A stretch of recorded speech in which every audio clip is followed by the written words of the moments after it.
제가 이야기를 하면 요즘 말로 하면 뭐 꼰대란 소리를 들을 수도 있고 아재란 소리를 들을 수도 있는데 이미 뭐 아재란 소리는 제가 여러 번 들었기 때문에 굳이 개의치 않아서 오늘 이 말씀으로 오늘 설교를 좀 시작해 보려고 합니다.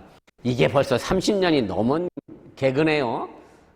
제 연배 또래에 계신 분들은 아시겠습니다만은 김미아 씨하고 김한국 씨가 부부로 나오는 쓰리랑 부부라고 해서 김미아 씨가 여기 눈썹 시커멓게 붙이고 야구방망이 하나 들고 맨날 김한국 씨를 약간 위협적으로 좀 때리는 장면을 묘사하면서 은매기사로 했던 이제 그런 프로가 있었습니다. 그때 당시만 해도 아내에게 맞고 사는 남편이 뭐 그렇게 보편화되지 않고 알려지지도 않고 많지도 않았기 때문에 물론 지금도 많지 않겠죠? 우리 집은 우리 교회 또 있으라. 아내 되신 분들 남편 때리지 마시고 아내한테 맞고 사는 남편이 그렇게 많지 않았던 시절이라 아마 이 부분이 뭐 굉장히 히트를 했고요. 그래서 이 쓰리랑 부부가 여러 가지 모양으로 많은 사람들에게 인기를 끌었던 그런 내용이 있었습니다. 실제로 우리 가정에서 보면 이 부부간의 힘겨루기가 뭐 어느 정도 살아가는 모든 가정들에는 조금씩 있는 것 같고요.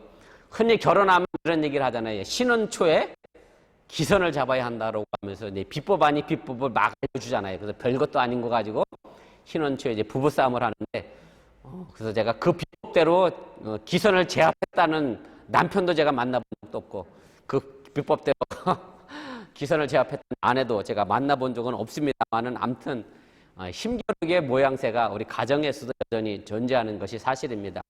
사실 이것이 이제 가정만의 문제는 아닙니다. 아이들이 학교에 가서도 이런 힘겨루기의 문제가 있고요. 또 우리가 이 미국 땅에서 이민자로 살아가다 보니까 또 소수민족으로 살아가고 뭐 아직까지 어린 자녀들은 뭐 그런 걸 느끼지 못하겠습니다만은 중학교, 고등학교, 대학교를 가게 되면 또 학교 안에서도 학생들 간에 또 소수민족 간에 또 이런 여러 가지 문제로 인하여 힘겨루기가 또 생기고 있는 것을 우리가 보면서 어찌 생각해 보면 이 힘의 역학관계라고 하는 것이 사람이 사는 곳이면 어느 곳이든지 존재하는 것이 아닌가 그런 생각을 해보게 됩니다. 지금 우리가 살아가고 있는 이 자본주의 사회에서는 어찌 보면 자본이 힘이 되기도 합니다. 그래서 할 수만 있으면 많은 사람들이 많이 가지려고 하고 있고요. 또 자기 것을 빼앗기지 않으려고 하다 보니 인간성을 잃어버린 그런 많은 사람들을 볼 수 있습니다. 중국의 춘추 전국시대의 철학자였던 노자였지요. 노자가 제자들에게 이런 말을 했습니다. 연약한 것이 강한 것보다 낫다. 어리석은 듯 슬기로운 것이 암체같이 똑똑한 것보다 낫다. 이렇게 얘기를 했습니다. 그러자 제자 한 사람이 이렇게 이야기를 합니다. 사람들이 모두 연약한 것보다는 강한 것을 좋아하는데 왜 약한 것이 좋다라고 이야기하십니까? 라고 반문을 하게 됩니다. 그러자 노자가 이에 대하여 대답을 이렇게 해줍니다. 강하면 부러진다. 약하면 부러지지 않는다라고 하면서 샘바람이 불 때 큰 나무는 부러져 넘어지지만 연약한 갈대는 휘어질지언정 부러져 넘어지진 않는다라고 이야기를 하게 됩니다. 그러자 이 말을 들은 제자가 다시 되묻게 됩니다. 듣고 보니까 이제 강한 것보다는 연약한 것이 옳은 것 같다는 생각이 들지만 똑똑한 사람이 어리석은 사람보다 못하단 말은 참 이해가 되지 않습니다라고 다시 노자에게 질문을 합니다. 노자가 이렇게 대답합니다. 당연히 그렇게 생각할 수 있다. 그러나 똑똑한 사람은 결국은 남의 미움을 받기가 쉽다. 어리석은 듯 슬기로운 사람들이 남들이 모두 좋아한다고 대답을 해줬다는 일화가 있습니다. 많은 사람들이 이런 이야기에 동감하면서도 사람들은 강하기를 원하고 있고 또 그럼에도 불구하고 똑똑한 척을 하고 싶어 합니다. 그런데 세상에 자기가 잘났다는 사람치고 사랑받는 사람이 없음을 우리는 알아야 합니다. 흔히 말하기를 어리석고 좀 어수룩해야 사람의 인간미가 있다고 하고요. 그리고 실제로 세상을 살다 보면 똑똑한 사람, 잘난 체 하는 사람은 만나고 싶지 않은 것이 보통 사람들의 생각이 아닌가 그런 추측을 해보게 됩니다. 오늘 본문의 주인공인 사도 바울은 세상적으로 볼 때 참 강한 사람이었고 참으로 똑똑한 사람 중에 한 사람이었습니다. 당시 사도 바울은 로마의 시민권자였습니다. 당시 로마는 세계를 점령했던 정말로 강대국이었고 팔레스틴은 로마의 지배를 받던 피지배 식민지 국가였습니다. 그런 식민지 국가에 있었던 사도 바울이 로마의 시민권을 가지고 있었다고 하는 얘기는 사도 바울의 집안이 그 많은 재력도 있었고 명성도 있었고 권력도 있었다는 것을 보여주게 됩니다. 그리고 사도 바울은 가말리엘이라는 사람 밑에서 공부를 했습니다. 요즘 말로 하면 하버드대를 졸업했던 지적으로 뒤지지 않는 인물이었고, 자신의 민족 유대 민족의 문화뿐만 아니라 그때 당시 로마가 세계를 지배했던 헬레니즘 문화 속에서 그 헬레니즘 문화에도 능통했던 정말로 국제적으로 뛰어난 그런 인물이 바로 사도 바울이었다고 하는 얘기입니다. 그런데 오늘 본문에 보면 사도 바울은 자신이 가지고 있었던 세상적인 배경에 대해서는 전혀 언급을 하지 않고 오히려 자신이 가지고 있었던 약점과 자신이 당했던 부끄러운 사건들에 대하여 당당하게 이야기를 하고 있습니다. 당당하게 이야기할 뿐 아니라 본문 10절 마지막 부분에 보면 자신이 약할 바로 그때가 자신이 가장 강했다라는 말을 하게 됩니다. 오늘 사도 바울이 말하고 있는 약한 그때가 왜 강한 것인지 그 이유를 생각해 보면서 오늘 이 시간에 함께 은혜 나누기 원합니다. 첫째는 질병의 약함을 통해 하나님의 사랑을 깨달았기 때문에 사도 바울은 강한 사람이라고 고백을 합니다. 오늘 본문 7절 말씀에 보면 사도 바울은 하나님으로부터 여러 가지 계시를 받았다고 했습니다. 그리고 이 계시들이 엄청난 것이었음을 분명하게 말을 하게 됩니다. 사도 바울이 겪은 이 계시의 체험이 구체적으로 무엇인지 명확하게 설명되고 있지는 않습니다만은 이 체험은 누구에게도 말할 수 없을 만큼 귀하고 소중한 체험이었음을 오늘 고백을 하게 됩니다.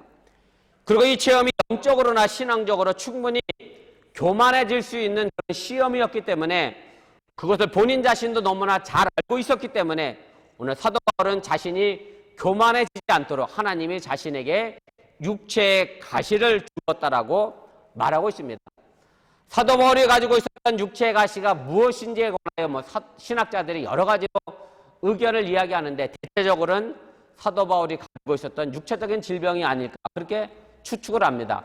그럼 어떤 육체적 질병을 가지고 있었을까라고 다시 좁혀 이야기한다고 하면 일반적으로 세 가지 질병을 이야기를 하게 됩니다. 그 첫째가 뭐냐면 시력이 나쁘고 눈에 질병이 있었다고 말하는 그런 신학자들이 있습니다. 이런 추측을 하는 것은 성경에 한 구절이 있어서 그런 추측을 가능하게 합니다. 갈라디아서 4장 15절 말씀인데요. 너희가 할 수만 있었더라면 너희의 눈이라도 빼어 나에게 주었으리라. 이 말씀 때문에 그렇습니다. 이 말씀의 내용은 갈라디아 성도들이 사도 바울에게 눈까지라도 빼줄 정도로 사도 바울을 잘 도왔고 보필했다라고 하는 그런 얘기인데 이 말씀을 근거해서 사도 바울이 눈이 시력이 나빴든지 아니면 눈에 관련된 눈병이 걸렸든지 지금처럼 안과 시절이 아니었으니 늘 글을 쓰고 글을 읽어야 했던 사도 바울 입장에서는 눈이 불편한 것이 참 힘들고 어려운 것이 아니었을까라고 추측을 하게 됩니다. 두 번째, 여러분들이 많이 들어보셨을 것 같은데 사도 바울이 가지고 있는 질병이 간질병이었다 이런 얘기도 해요. 이렇게 주장하는 신학자들의 성경 구절도 있습니다. 고린도후서 12장 우리가 읽었던 본문 바로 앞에 있는 성경 구절인데 이런 성경 구절입니다. 내가 그리스도 안에 있는 한 사람을 아노니 이 사람이 바로 사도 바울이에요. 마치 다른 사람인 것처럼 얘기를 하게 되는데 그는 14년 전에 셋째 하늘에 이끌려 간지라. 그래서 이걸 가지고 사도 바울의 3층 체험이라고 신학적으로 이야기를 하게 되는데 그 뒤에 이런 말이 있습니다. 그가 몸 안에 있었는지 몸 밖에 있었는지 나는 모르거니와 하나님은 아시느니라. 사도 바울이 환상 중에 세 번째 하늘까지 올라갔던 경험을 했는데 그때 그 경험이 자신이 몸 밖에 있었는지 몸 안에 있었는지 모르겠다. 이렇게 이야기한 건데 사도 바울이 환상적인 체험을 가지고 뭐라고 이야기한 신학들이 있느냐면 간질병으로 쓰러져서 정신이 몽독하고 희미한 상태에 하나님의 나라를 체험한 거 아니냐 그렇게 추측을 하는데 사실은 오늘 본문에도 있습니다만은 그리고 사도 바울이 자신의 경험했던 여러 가지 체험에 관하여 신학적으로 서술하고 있는 것으로 봐서 간질병 때문에 정신이 혼미해져 갖고서 하나님의 나라를 봤다라고 추측하기는 조금 무리가 있어 보이고요. 그래서 간질병이라고 추측하는 학자들은 그렇게 많지가 않습니다. 세 번째, 이것이 가장 설득력 있는 학설인데 선교 여행을 하는 과정 중에 겪을 수 있었던 여러 가지 질병에 대한 고통이라고 말하는 신학자들인데 이것이 가장 그럴듯한 해석이라고 할 수 있습니다. 물론 지금처럼 의학이나 의료시설이 좋지 않았던 시절이니라 사도 바울이 세 차례 전도 여행을 다니면서 여러 가지 질병에 노출될 수밖에 없었을 것이고 또 그 지역의 풍토병에 의해서 시달릴 수밖에 없었던 그런 사도 바울의 형편을 우리가 이해하면 충분히 이해할 수 있다라고 하는 얘기입니다. 또 사도 바울이 자신이 고백했던 것처럼 선교 여행이 그렇게 편한 길이 아니었잖아요. 배고프고 목마르고 매를 맞아서 죽을 뻔하기도 하고 담벼락에서 도망가기도 하고 바다에 빠지기도 하고 목숨에 위험한 여러 가지 상황을 만나기도 하고 결국 이런 영향 때문에 영양실조에 걸릴 수도 있었을 것이고 가루로 피곤했을 수도 있을 것이고 극도로 예민하게 신경성 질환에 시달릴 수도 있었다고 하는 얘기입니다. 아무튼 사도 바울은 자신이 가지고 있었던 질병을 가지고 육체적 가시라는 말과 함께 또 다른 말을 설명을 하고 있는데 그것이 바로 사탄의 사자라는 말입니다. 이것은 바울 당시 사람들이나 구약 성경에 보면 모든 질병에 관하여 사탄에서 오는 것이라고 사람들이 생각하고 보았기 때문에 그렇습니다. 그리고 또 하나 기억해야 될 표현이 하나 있는데요. 사탄의 사자가 바로 사도 바울 자신을 쳤다라는 표현입니다. 이 치다라고 하는 것은 한 번 때렸다는 것으로 끝나는 것이 아니라 아주 심하게 사도 바울을 쳤다는 의미고 또 이것이 찾기가 어려운 아주 모욕감을 느끼도록 주먹으로 앞머리를 치는 매질을 가지고 한 번 쳤다라는 헬러 동사에 담겨져 있는 그런 의미라고 하는 뜻입니다. 그리고 그러면은 예수님께서 십자가에서 못 박혀 돌아가시기 전에 바로 예수님도 맞으셨던 그런 매였다라고 하는 사실입니다. 마가복음 16장 65절입니다. 어떤 사람은 그에게 침을 뱉으며 그의 얼굴을 가리고 주먹으로 치며 이르되 선지자 노릇을 하라 하고 하인들은 손바닥으로 치더라 이렇게 되어 있습니다. 그러니까 사도 바울이 몸에 가지고 있었던 이 질병이라고 하는 것, 고통거리는 바울에게 육체적 고통만을 준 것이 아니라 사람들 앞에서 모욕감을 느끼도록 하며 자존심에 큰 상처를 입히는 그런 질병이었다라고 하는 얘기고 이중적인 어려움을 사도 바울이 겪을 수밖에 없다라고 하는 얘기입니다. 게다가 사도 바울 당시에는 이 질병이라고 하는 것이 때로는 하나님으로부터 저주를 받았거나 혹은 죄의 대가로 받게 되는 징벌이라고 생각했기 때문에 환자들 입장에서는 이중적인 어려움에 빠질 수밖에 없다라고 하는 얘기입니다. 사실은 이것은 저도 비슷한 경험을 했습니다. 제가 35세 대장암 걸려 항암 치료받고 수술하고 병원에 누워 있었더니 병실에 있었던 분들도 그 얘기로 쳐다봐요. 젊은 목사가 술도 안 하고 담배도 안 할 텐데 왜 암에 걸렸을까? 그럼 약간 그런 뉘앙스는 저놈의 목사가 뭔가? 그렇죠. 예. 하나님 앞에 뭐 잘못해서 그런 거 아니냐. 사실은 목사인 저에게도 그런 시각으로 보는 눈이 있었으니 오죽 사도 바울 입장에서는 그 당시에 오죽했을까 그런 생각을 해보게 됩니다. 그런데 사도 바울이 이런 육체적 질병에 대해서 아주 새로운 해석을 놓고 있음을 우리가 주목해 볼 필요가 있습니다.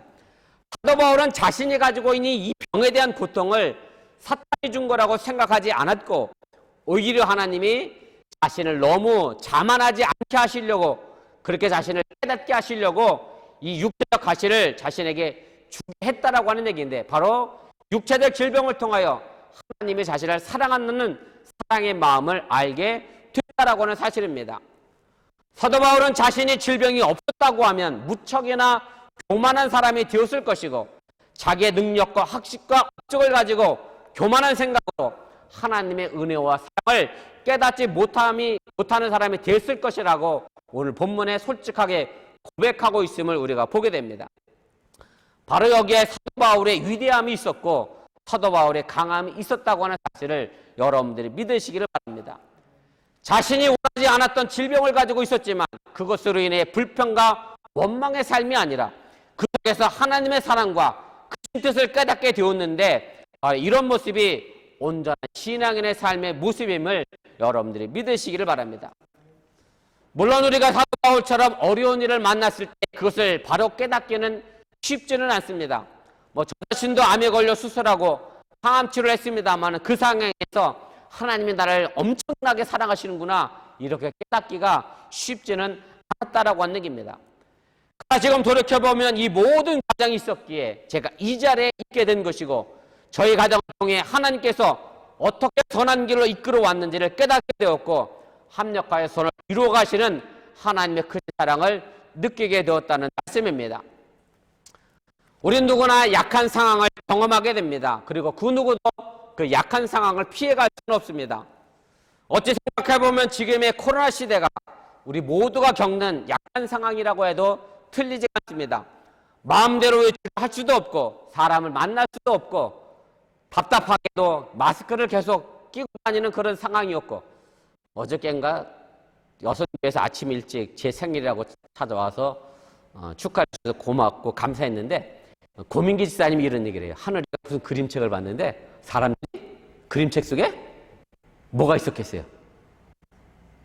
마스크 안 낀 사람들이 쭉 있더래. 그래서 야, 이 사람들은 왜 마스크를 안 낀다고. 어린아이들 중에도 지금 이 시대가 전부 마스크를 쓰는 그런 참 답답한 상황이 됐는데, 사실 이런 상황 속에서 코로나에 감염이 되지 않아 장시간 일을 하는 정말로 암담하고 약한 그런 상황에 놓여 있는 것이 사실입니다. 바로 이런 상황에서 우리는 나를 이끌어 가시는 하나님의 사랑을 느끼게 될 때 우리는 약한 사람이 아니라 그 속에서 강한 사람이 될 수 있음을 여러분들이 믿으시기를 바랍니다. 처한 내 상황에 대하여 불평과 원망의 삶이 아니라 내게 주어진 모든 일을 결과적으로 하나님이 하신 일이라는 사실을 믿는다라고 하면 우리는 그 약한 그때에 가장 강한 사람이 된다고 하는 사실을 여러분들이 믿으시고 오늘도 강한 사람으로 살아갈 수 있기를 주님의 이름으로 축원을 드립니다.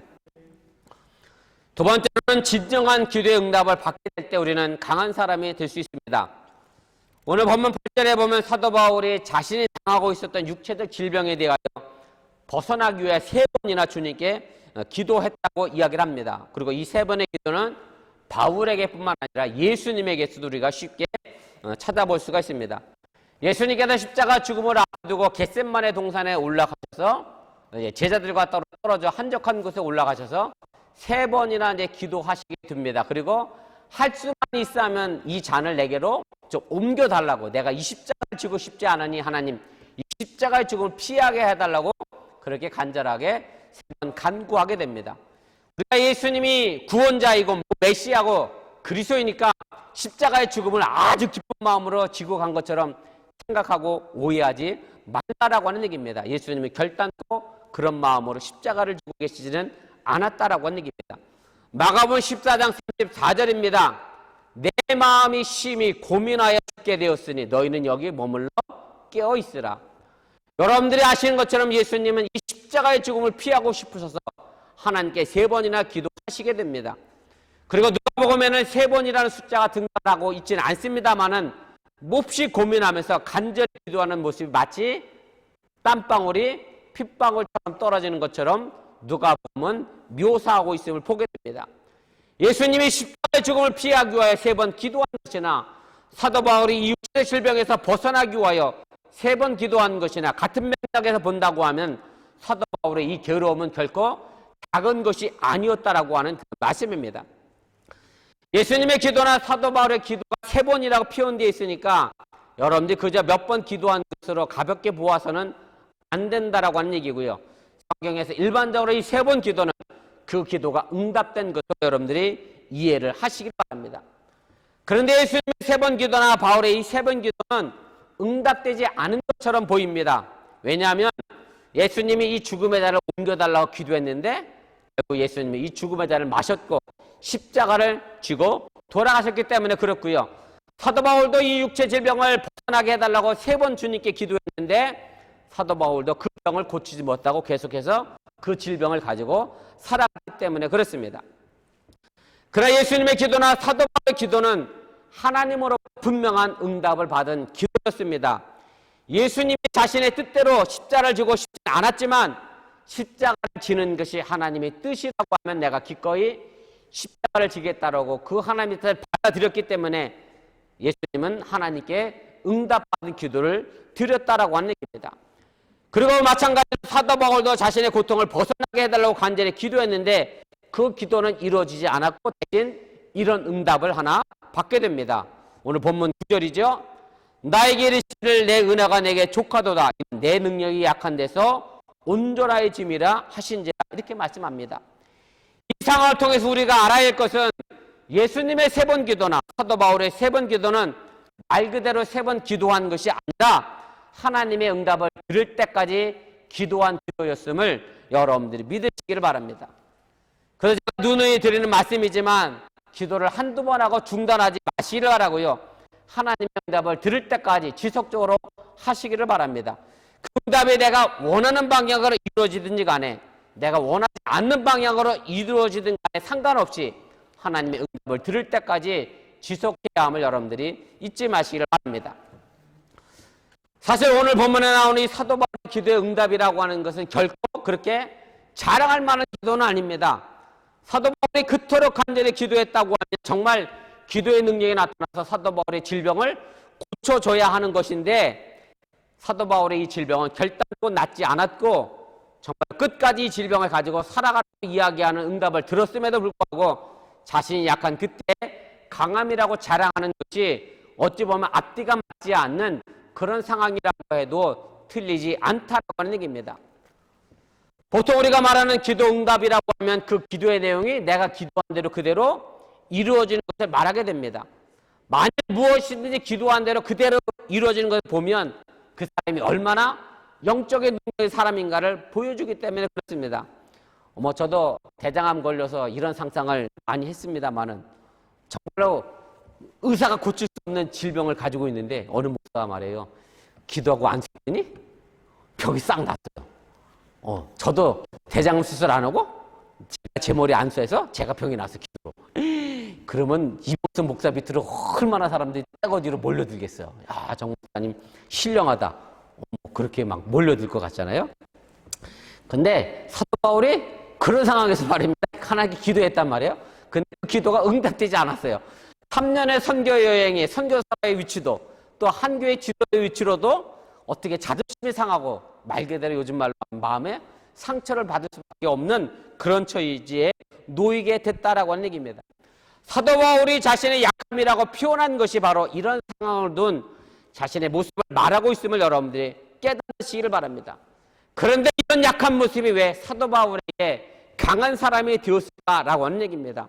그것은 바로 내 은혜가 내게 족하다라고 하는 하나님의 응답 때문임을 여러분들이 믿으시기를 바랍니다. 사도 바울은 자신이 기도한 대로 자신의 병을 고침받지는 못했습니다마는 하나님이 자신의 등 뒤에서 여전히 계속해서 밀어주고 있는 하나님의 은혜를 깨달았기 때문에 자신은 약한 그때가 곧 강함이라고 고백하고 있다라고 하는 얘기입니다. 하나님의 은혜는 사도 바울 사상 가운데에서 가장 중요한 사상입니다. 다시 말씀드리면 사도 바울의 신학의 심장부라고 해도 틀리지가 않습니다. 그리고 특별히 사도가 된 자신의 사도의 자격에 대해서 이야기할 때도 하나님의 은혜를 언급하면서 자신은 하나님의 은혜로 자신의 모습이 되었다라고 그렇게 고백을 하게 됩니다. 고린도전서 15장 10절입니다. 내가 낸 것은 하나님의 은혜로 된 것이 내게 주신 그의 은혜가 헛되지 아니하며 내가 모든 사도보다 더 많이 수고하였으나 내가 한 것이 아니요 오직 나와 함께 하신 하나님의 은혜로라. 사도 바울의 이 은혜는 이 단어는 바로 하나님의 사랑이라는 말과도 같습니다. 사도 바울은 평생토록 가지고 살 수밖에 없는 질병, 고통 가운데 하나님의 사랑이 넘치게 되었다고 하는 사실을 깨닫게 되었다라고 하는 얘기입니다. 그리고 이것이 바로 자신이 약할 때 자신에게 힘을 주시는 하나님의 능력임을 깨닫게 되었고 바로 이것을 자신의 자랑으로 삼았음을 알게 됐다라고 하는 얘기입니다. 다시 말씀드려서 사도 바울은 약한 가운데서 강하여졌다라는 비밀을 알게 된 것인데 바로 이것이 우리 신앙인들이 또한 알아야 될 비밀임을 여러분들이 믿으시기를 바랍니다. 사실 약한 가운데서 강해진다라고 하는 것은 역설입니다. 요즘 말로 말도 안 되는 이야기라고 할 수가 있습니다. 약한 것이 어떻게 강해질 수 있느냐라고 생각할 수 있습니다. 그러나 이 진리는 바로 예수님의 가르침 속에서 우리가 배울 수 있고 또 예수님의 삶 속에서 우리가 본받는 것이어야 하고 예수님을 통해서 우리도 체험할 수 있는 진리임을 여러분들이 믿으시길 바랍니다. 쉽게 말씀드려 예수님의 십자가의 죽음이 마치 패배자요 실패자처럼 보이지만 결과적으로 예수님의 이 죽음을 통해서 우리의 구원자가 되셨고 메시아가 되셨다고 하는 사실을 믿는다고 하면 우리 또한 결코 이 땅에서 실패자가 아니라 약한 자가 아니라 승리자요 또한 강한 자임을 믿으시기를 바랍니다. 사도 바울은 어떤 괴로움이나 자신의 연약함도 그리스도 안에 있는 하나님의 사랑에서 끊을 수 없다라고 고백을 했습니다. 육신의 질병뿐 아니라 그가 일생 동안 겪어왔던 온갖 어려움일지라도 그리스도를 믿는 믿음 가운데서 강한 능력으로 변화해가는 것을 믿음으로 체험했고, 그것이 또한 하나님의 사랑이고 은혜이고 동시에 하나님의 능력이 되었다라고 고백하고 있음을 보게 됩니다. 제가 이제 서론에서 언급했던 노자 이야기로 오늘 말씀을 좀 다시 정리해 보려고 합니다. 춘추 전국시대의 노자와 장자라고 하는 사람이 노장 사상을 일으켰고, 일반적으로 도교라는 종교로 알려졌습니다만, 제가 도교를 따르라는 말씀은 아니고요. 노자와 장자가 자연의 순리를 따를 것을 주장하면서 노자 사상이라는 분파를 만들면서 비움과 약함과 겸손을 이야기했는데, 그건 가운데 이런 말이 있습니다. 그릇과 집이 유용한 것은 그것이 비어있기 때문이다. 이런 말을 했습니다. 그릇이라고 하는 도구는 사실 비어있어야 쓸모가 있습니다. 무엇인가 가득 차 있다고 하면 그 그릇은 더 이상 아무리 좋은 것이라도 쓸모가 없게 됩니다. 마찬가지로 우리가 하나님의 도구로 쓰임받는다라고 하면 우리 마음이 비어 있어야 합니다. 우리의 약함이 바로 하나님의 도구로 쓰임받는 내 마음의 비움임을 여러분들이 믿으시길 바랍니다. 하나님의 능력은요, 인간의 약함 속에서만 역사하시고, 우리의 약함은 바로 그 하나님의 능력을 담아낼 수 있는 좋은 그릇이 된다고 하는 사실을 여러분들이 믿으시길 바랍니다.